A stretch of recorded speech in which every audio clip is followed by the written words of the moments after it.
Bible merupakan kitab suci bagi penganut agama Kristian.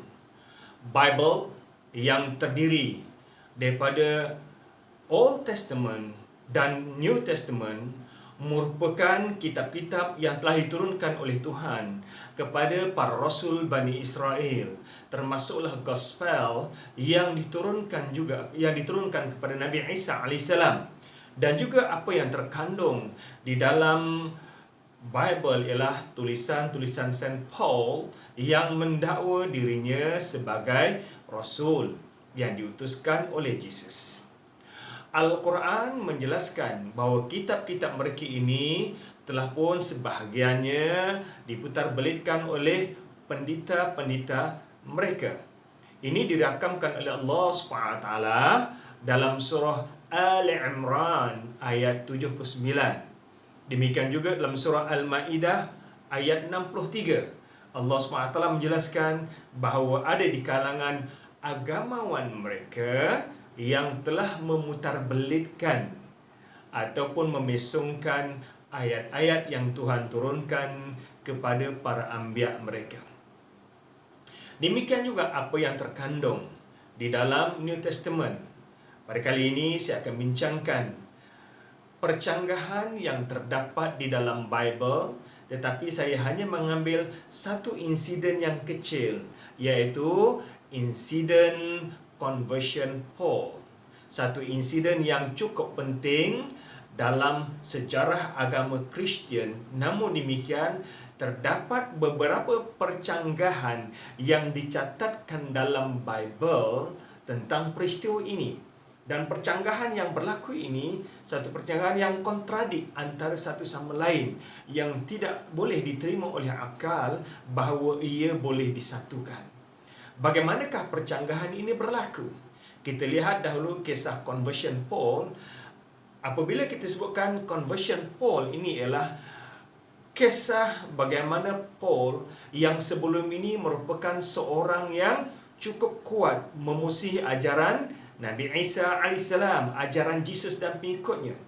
Dan Paul merupakan di antara orang yang bertanggungjawab untuk menangkap dan menyeksa pengikut-pengikut Jesus. Bahkan ada di kalangan mereka yang telah pun mati dengan siksaan ini.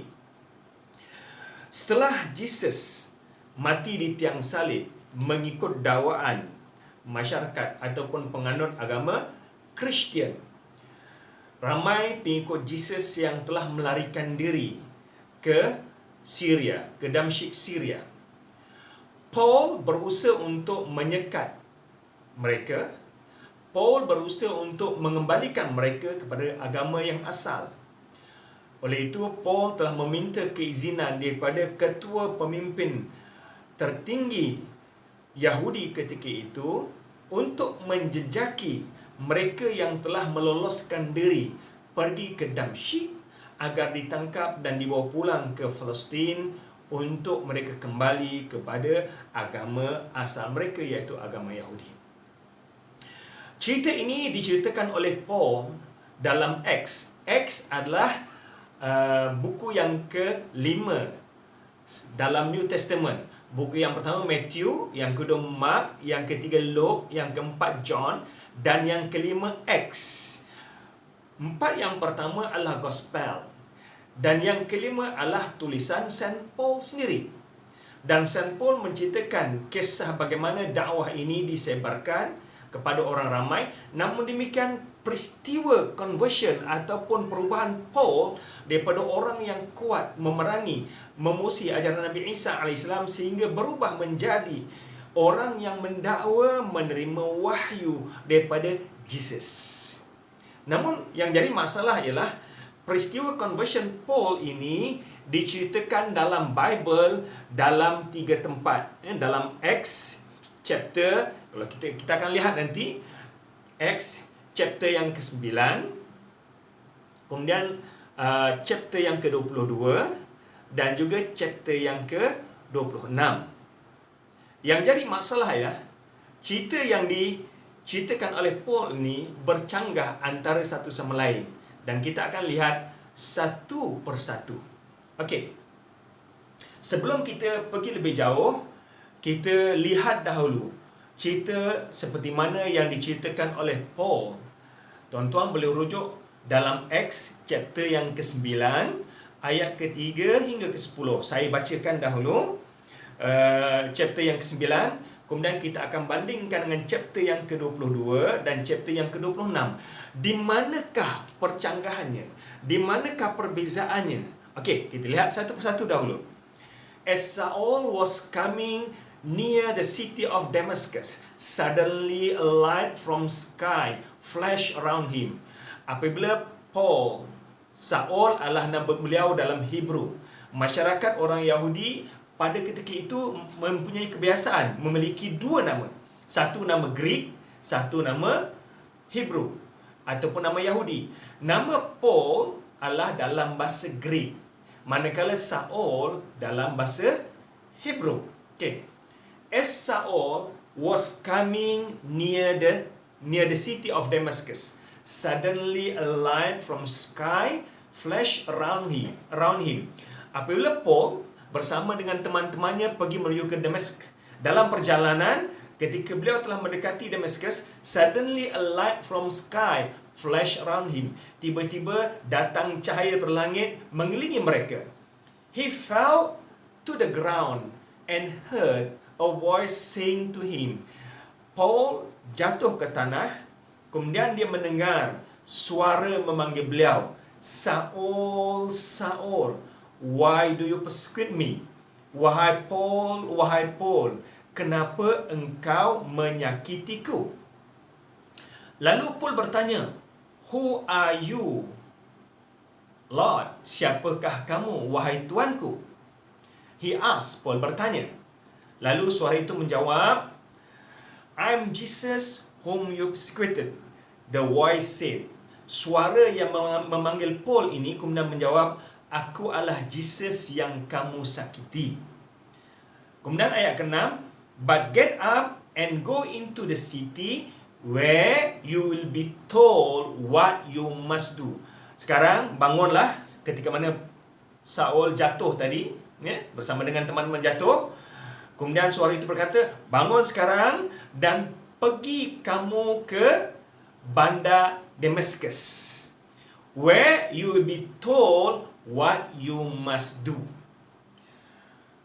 Dan di dalam bandar itu, di bandar Damascus, kamu akan dibagi tahu apa yang perlu kamu lakukan.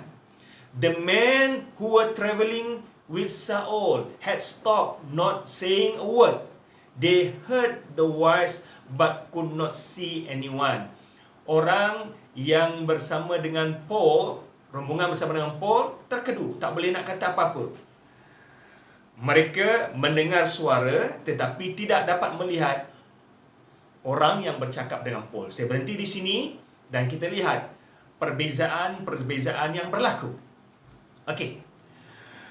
Yang jadi masalah, dalam Bible ada banyak versi. Ada versi King James Version, New International Bible, Good News Bible dan terlampau banyak versi. Yang jadi masalah ialah setiap versi dengan versi yang lain berbeza antara satu sama lain. Kita perhatikan kisah ini melalui versi yang berbeza. Okey, kita lihat ya. Semua versi ayatnya berbeza. Okey, semua versi ayatnya berbeza. Saya ambil contoh dalam sini perbincangan ini, King James Version KJV, New American Bible dan New International Version. 3 jenis Bible versi yang berbeza-beza. Ayat yang diceritakan dalam chapter Acts, ayat yang ke-7. And the man which journeyed with him stood speechless. Orang yang bersama dengan Paul berdiri dalam keadaan lidah keluh, hearing a voice but seeing no man. Mereka mendengar suara tetapi tidak dapat melihat orang yang bercakap. Cuba tuan-tuan perhatikan, ini dalam King James Version. Semuanya ayat yang sama, Acts chapter 9 ayat 7. Tetapi dalam New American Bible ayatnya berbeza.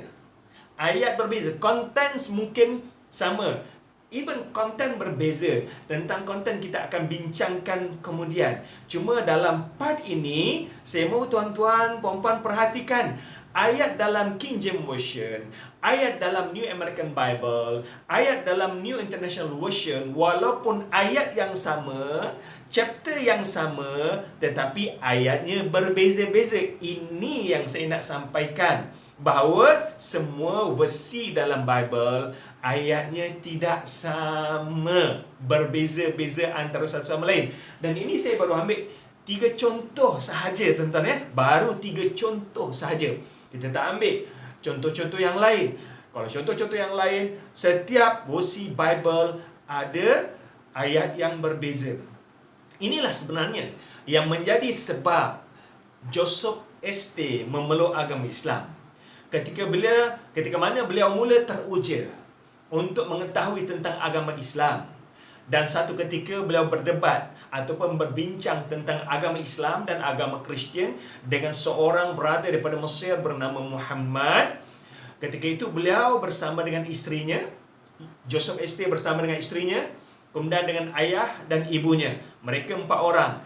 Dan setiap mereka membawa Bible versi yang berbeza-beza. Ya, setiap mereka membawa Bible versi yang berbeza-beza. Lalu Joseph St bertanya kepada Brother Muhammad, versi Quran yang mana satu yang kamu bawa? Setiap kami 4 orang membawa versi Bible yang berbeza, supaya dapat berhujah dengan versi Bible yang berbeza. Namun beliau terkedu apabila Brother Muhammad menyatakan bahawa dalam Islam kami hanya ada satu versi Bible, satu versi Quran saja. Di mana saja Quran berada, ayatnya tetap sama, huruf demi huruf. Ayat sepanjang ayat dia sama. Sama ada Quran di Malaysia, di Indonesia, di Thailand, di Amerika, di Eropah, di negara Arab, di Afrika, di Meksiko, di negara subkontinen country, semuanya sama. Saya ambil contoh tuan-tuan untuk mudah tuan-tuan faham. Dalam surah Al-Ikhlas, ayat yang pertama, Qul huwallahu ahad. Kita ambil Quran di Amerika, ambil Quran di Eropah, ambil Quran di negara-negara Arab, di Afrika, dan di mana saja, ayat yang pertama ialah Qul huwallahu ahad. Sama, tidak ada beza.